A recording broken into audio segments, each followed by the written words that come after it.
주께서 세우신 교회를 보라라는 2021년 비전을 가지고 우리 이제 달려가고 있습니다. 거기에 맞추어 말씀의 반석으로, 기도의 응답으로, 가정의 회복으로, 또 성전의 그 영광을 사모하면서 올해 이제 달려가게 될 텐데요.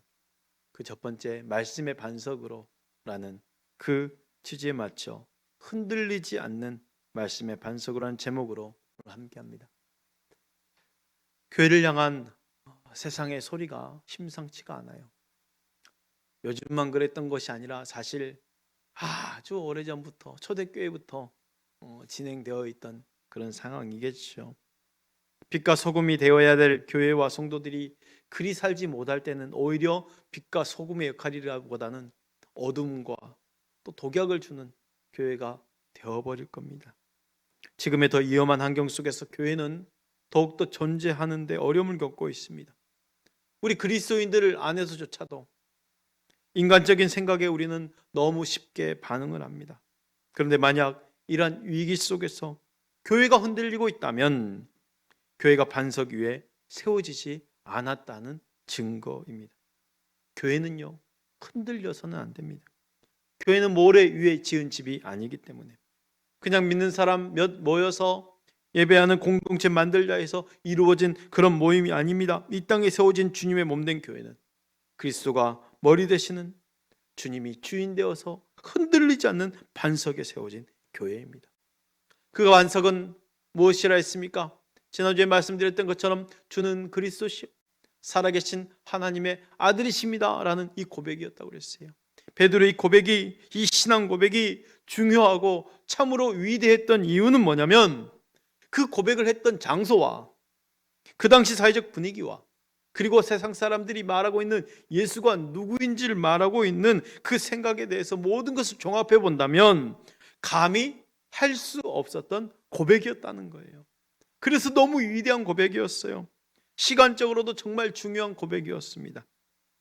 이런 신앙의 고백이 중요한 이유가 바로 이렇습니다.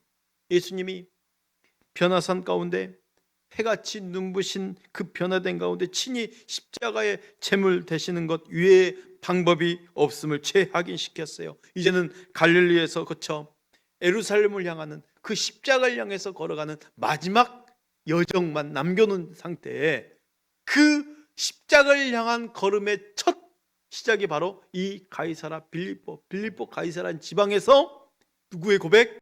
베드로의 고백을 시작으로 여정이 시작됐다는 거예요. 십자가를 향한 그 걸음의 그 마지막 걸음이 베드로의 고백 속에서 시작됐다는 거예요. 그만큼 중요한 시기였어요. 원래 이 빌립보 가이사랴라는 지방은 헐몬산 정상 그 만년설이 보이는 그 산 위에 있는 아주 자그맣고 아름다운 그 작은 마을이었습니다. 시골 마을이었죠. 그런데 헤롯 대왕의 아들 헤롯 빌립이 그곳에 도시를 건설했어요. 그리고 로마 황제의 칭호를 따서 가이사랴, 자신의 이름을 따서 빌립, 그래서 가이사라 빌립보라는 지방이 된 거예요. 당시 로마 이 제국 안에 그 영토 안에는 이 황제의 칭호를 딴 도시가 몇몇 있었어요. 그런데 아무 도시나 황제 이름을 딱 붙일 수 있는 게 아니거든요. 황제라는 이름을 붙이려면 조건이 충족돼야 돼요. 첫째는 황제의 칭호답게 그 도시가 규모가 아주 웅장해야 돼요. 두 번째는 도시에서 가장 높은 곳에 신전을 세워서 황제의 신상을 만들어 놓고 이 신전이 있어야 황제의 이름을 딴 도시가 될 수 있었다는 거예요. 이 가이사라 빌립보 지방이 황제의 이름을 딴 도시가 될 수 있었던 것은 이 두 가지 조건이 다 충족되었다는 이유겠지요. 이건 곧 황제의 도시입니다. 아주 웅장한 황제의 도시. 아무나 살겠어요? 그에 걸맞는 사람들이 살겠죠. 그런데 그 도시에 누가 들어온 거예요? 예수님의 일행들이 들어온 거예요. 황제의 도시에 사는 사람에 비하면 예수님과 그 일행들의 행색은 어땠겠습니까? 아주 초라하고 볼품없고 정말 이 행색이 아주 볼품없는 그런 행색이었겠죠. 그 초라한 모습의 행색을 가진 예수님께서 제자들에게 묻습니다. 황제의 도시에서 신전이 보이는 그 반석 위에서 묻는 거예요. 제자들에게 세상 사람들이 나를 누구라 하느냐. 그때 말합니다. 제자들은 현재 세상 사람들이 예수님을 생각하고 있는 이 지금 어떻게 여기고 있는지를 말해주고 있어요. 세례 요한, 엘리야 혹은 에레미야나 선지자 중에 한 명으로 보고 있습니다. 언뜻 주님을 칭송하는 여론처럼 보이지만 지금의 장소가 어디입니까? 황제의 신전이 있는 그 신전 앞에서 고백을 듣고 있는 거예요. 그럼 보세요. 그 당시 로마 황제는 그냥 신이에요. 지상에서 신으로 주장받는 사람이에요. 그냥 신이에요. 그런데 예수님을 사람들은 뭐라고 봅니까? 신이 아닌 거예요. 그냥 그동안 유대 민족들의 그 오갔던 누구 선지자 중에 한 사람 정도로만 생각하고 더 이상 그 위는 아닐 거라고 여기는 것이요. 유대 선지자 이상일 수 없다는 의미였습니다. 세상 사람들 보기에는 그렇다는 거예요. 예수님 다시 제자들이 묻습니다. 그래, 사람들이 그렇게 여긴다 해도 너희는 나를 누구라 하니? 그때 베드로가 말합니다. 주는 그리스도십니다. 살아계신 하나님의 아들이십니다. 라는 고백을 했던 거예요. 이 고백이 왜 위대합니까? 황제의 도시였어요. 황제가 신이었어요. 그런데 베드로의 고백은 어떤 의미입니까? 황제가 신이 아니라 주님만이 그리스도십니다. 주님만이 우리를 구원해 줄 수 있는 구원자십니다. 로마 황제가 우리를 구원해 줄 수 있는 것이 아닙니다. 하나님이십니다. 당신만이 하나님이신 이런 고백이었던 거예요. 권력과 경제력과 그 힘의 풍요로움을 주며 온갖 지식과 인간 육체의 아름다움을 누리게 해주는 로마 황제가 아닌 예수님 당신만이 인간을 구원하실 그리스도며 당신은 곧 하나님 존재 그 자신입니다 라는 말이었어요. 이 고백이 어디서 터져 나왔다는 거예요? 황제의 도시에서. 그래서 이 고백이 중요했던 거예요. 우리에게도 이 고백이 왜 중요합니까? 지금의 상황과 환경 속에서 이 세상의 주인은 하나님이시기 때문이에요. 아무리 질병의 위험으로 현장에 이 예배가 제재를 받는다 할지라도 교회는 흔들려서는 안 된다는 것이죠. 교회는 세상의 소리에 지배받는 것이 아닙니다. 교회는 물질과 권력에 의해서도 흔들려서도 안 됩니다. 성도들조차도 인간의 그 소리에 귀 기울여서 흔들리는 교회가 되어서는 안 된다는 겁니다. 이 세상의 모든 교회는 주님의 교회요. 주님 외에 인간은 그 누구도 교회의 주인이 될 수 없습니다. 우리 성원교도 마찬가지입니다. 예수님을 주인으로 모인 이 사람들이 모여 있는 곳이에요. 우리 모두도 이 세상을 압도하고 있는 황제의 이 논리에서 벗어나서 오직 주님이 영원한 생명의 논리를 쫓아서 살아갈 수 있는 사람이 되어야 되는 거죠. 이것이 바로 예수님이 이 고백을 받기 위해서 그 많고 많은 도시 중에 가이사랴 이 빌립보를 택한 이유였어요. 황제의 도시에서 이 고백을 받기 위해서 이 도시를 택했던 거예요. 자, 그럼에도 불구하고 베드로는 이 황제의 도시에서 결국은 세속적인 현장에 다시 빠지게 돼요. 베드로의 모순이 나오는 거죠. 베드로가 황제의 도시에서 세속적인 현장에 압도당하지 않고 정말 그 누구도 할 수 없는 위대한 고백을 했습니다. 예수님께서 제자들에게 비로소 당신이 당하실 고난과 인간의 죄를 대속하기 위해서 친히 십자가 제물이 되어야 할 것을 이제 밝히시는 거예요. 왜? 베드로가 이 고백을 했기 때문에 당연한 거잖아요. 마태복음 16장 21절 말씀입니다. 이때로부터 예수 그리스도께서 자기가 예루살렘에 올라가 장로들과 대제사장들과 서기관들에게 많은 고난을 받고 죽임을 당하고 제3일에 살아나야 할 것을 제자들에게 비로소 나타내시니. 이건 당연히 지극히 그 수순이 맞습니다. 그리고 제자들은 예수님의 계획에 순종함으로 받아들여야 했어요. 그런데 베드로가 전혀 뜻밖의 반응을 보이는 거예요. 마태복음 16장 22절 말씀 볼까요? 베드로가 예수를 붙들고 항변하여 이르되 주여 그리마옵소서, 이 일이 결코 주께 미치지 아니하리이다. 베드로가 항변을 합니다. 여기서 항변하다라는 단어는 우리가 말하는 이 항변하다는 단어와 그 원뜻이 좀 틀려요. 원뜻은 비난하다, 훈계하다라는 뜻이에요. 그러니까 주님, 이런 일이 결코 일어나서 안 됩니다, 이렇게 부드럽게 말하지 않았다는 거예요. 흥분했어요. 분노했어요. 그리고 오히려 예수님을 가르치는 거예요. 비난하는 거예요. 도발하는 거예요. 조금 전 예수님께 드렸던 그 고백과는 전혀 정반대 행동입니다. 이 순간만큼 지금 베드로는 제자가 아닌 거예요. 그리스도인이 아닌 거예요. 불과 몇 분 전에 황제 도시에서 세속적인 현장을 뛰어넘는 고백을 했지만 실상은 실천할 의지가 없었던 거예요. 입으로는 고백을 하지만 아직 그렇게 살 수 없었던 거예요. 예수님을 통해서 이 로마 황제보다 더 세속적이 큰 성공, 힘을 갖기를 원했던 것입니다. 예수님만이 로마 황제를 몰아내고 우리 민족에게 자유를 주고 풍요로움을 주고 그로 인해서 예수님의 가장 최측근인 내가 부와 권력을 누릴 수 있을 걸로 생각했던 거예요. 이것이 그에게 있어서 참된 믿음이라고 생각했어요. 그래서 예수님이 꾸짖었던 거예요. 항변합니다. 예수님, 정신 차리세요. 왜 지금 이런 생각합니까? 하면서 예수님을 꾸짖는 거예요. 우리의 믿음과 신앙생활에도 혹시라도 이런 모습이 있을 수 있다는 것을 항상 우리는 경계해야 됩니다. 마치 예수님을 위한 것처럼, 교회를 위한 것처럼 행동을 하지만 내 욕심과 탐욕과 남들을 향한 시기와 배척함 때문에 교회는 이래서는 안 되잖아, 교회 믿는 사람들이 왜 이런 행동을 하지 하면서 마치 정의롭게 이야기하지만 그것이 과연 나 자신은 다 죽어지고 오직 주의 몸된 교회만을 드러내고 있는지를 끊임없이 나 자신을 돌아보며 살필 수 있어야 된다는 거예요. 그렇습니다. 베드로의 이 어처구니 없는 모습은 황제의 도시를 뛰어넘는 그 위대한 고백을 해서 그 세속적인 현장을 뛰어넘었다고 생각했지만 그도 역시 그 황제의 도시 속에 빠져 살고 있는 모습이었어요. 이건 누구의 모습입니까? 우리 자신들의 자화상이에요. 우리가 믿음이 있는다고 말하는데, 우리가 하나님 믿는다고 말하는데, 하나님 믿는다고 말하는 우리 실상의 현실의 모습은 더 물질적이고 세속에 빠져 살아가고 있다는 것이죠.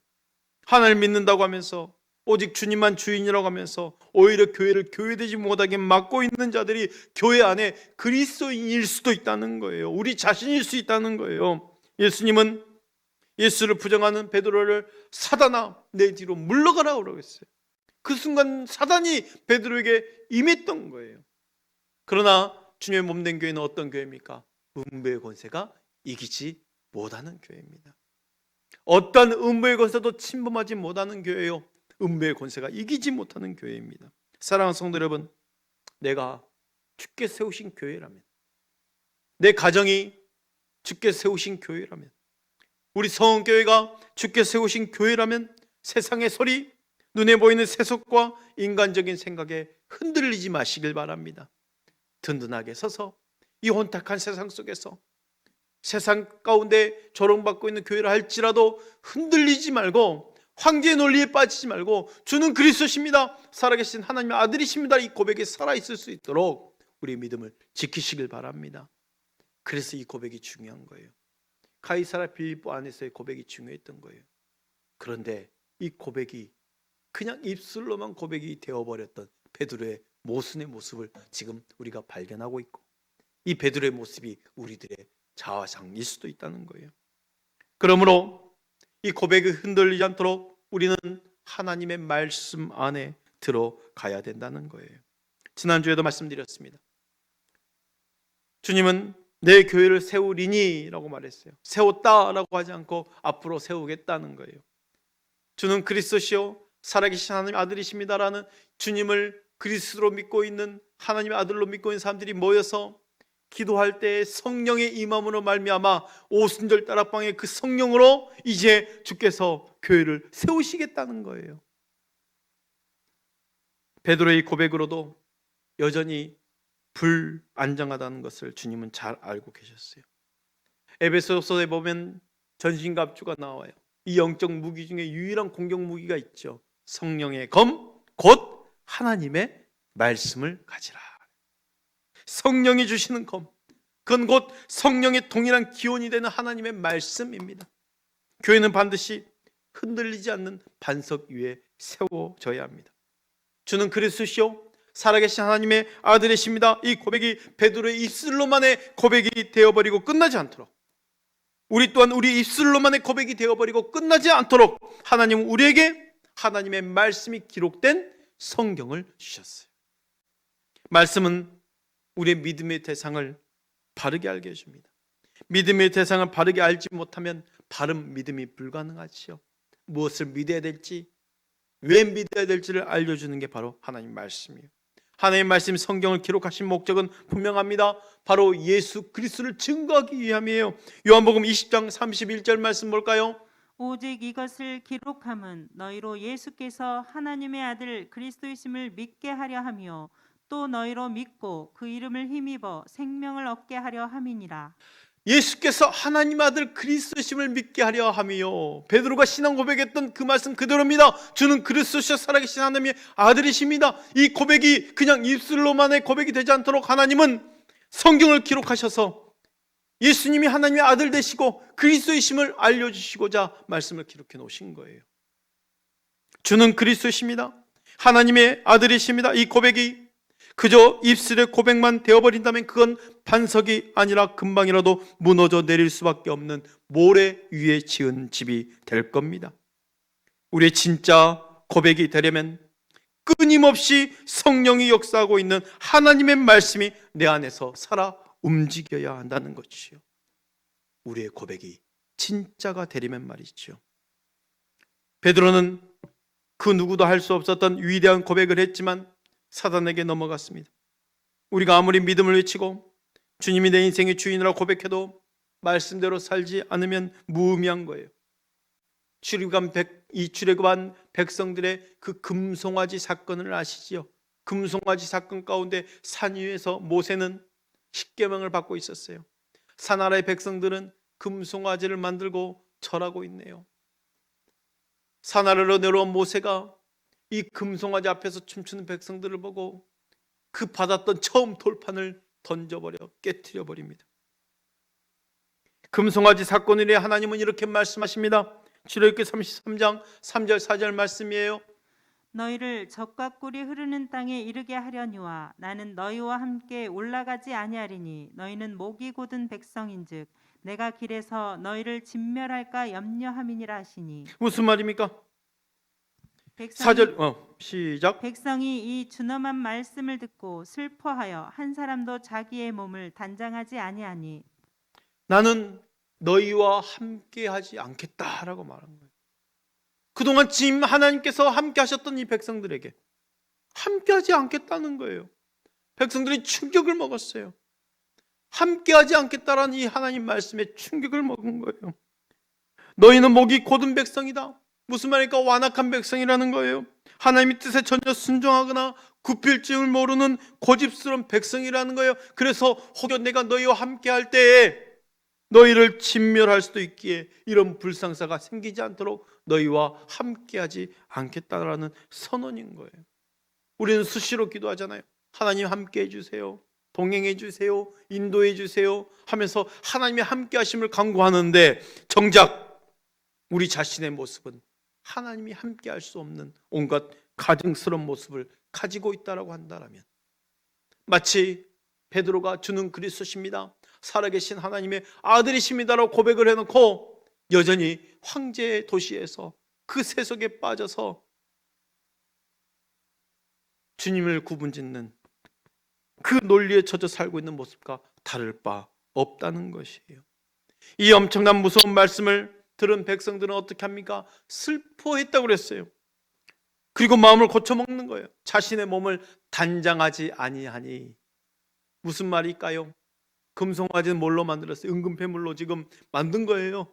애굽에서 나올 때 애굽 사람들에게 그 은금패물 구했더니 다 줬거든요. 하나님이 그걸 구해서 가라고 그랬어요. 이 은금패물은 나중에 이 성막의 성전의 기구들을 다 지을 수 있는 도구까지 하나님이 다 주신 거예요. 그런데 그 은금패물로 뭘로 만들어 버립니까? 금송아지를 만들었던 거예요. 얼마나 은근패물이 많았던지 그 은근패물을 많이 내놔도 그 장신구들이 자신들의 몸에 가득했던 거예요. 그런데 이 준엄한 말씀에 백성들이 슬퍼하며 자신의 몸을 단장하지 아니하니 은근패물을 몸에 지니지 않겠다는 거예요. 다시금 금송아지를 만들 수 있는 이 은근패물을 장신구들을 몸에 지니지 않고 버리겠다는 거예요. 결단이었어요.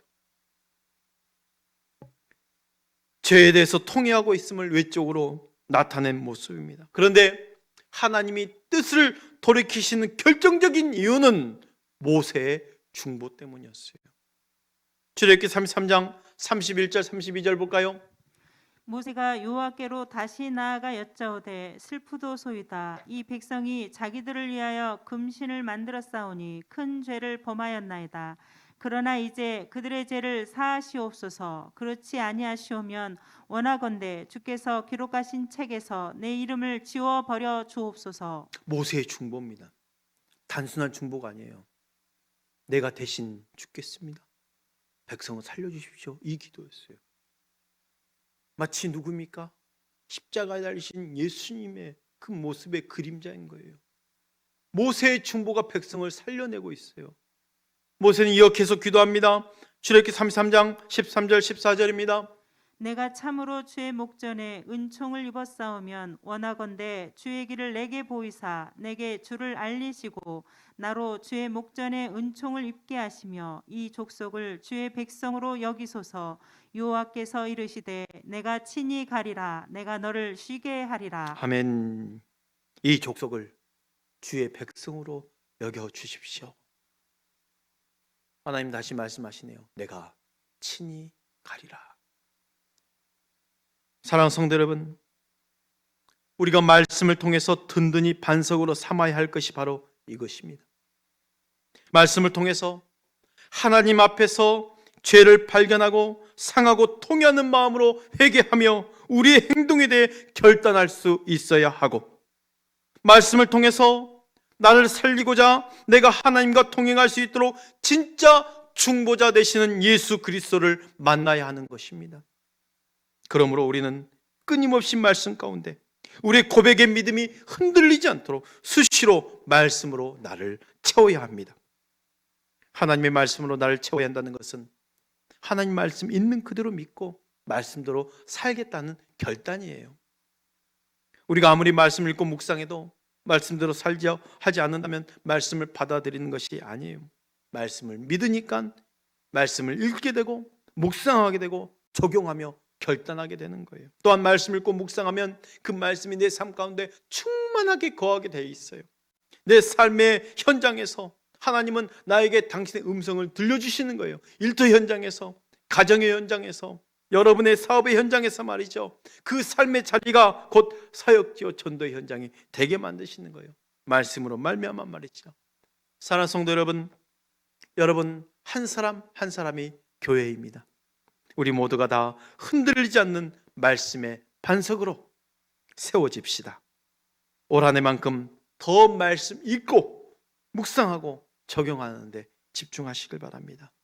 한 주간도 나의 모습은 온데간데 없어지고 오직 주의 몸된 교회만 드러나기를 축복합니다.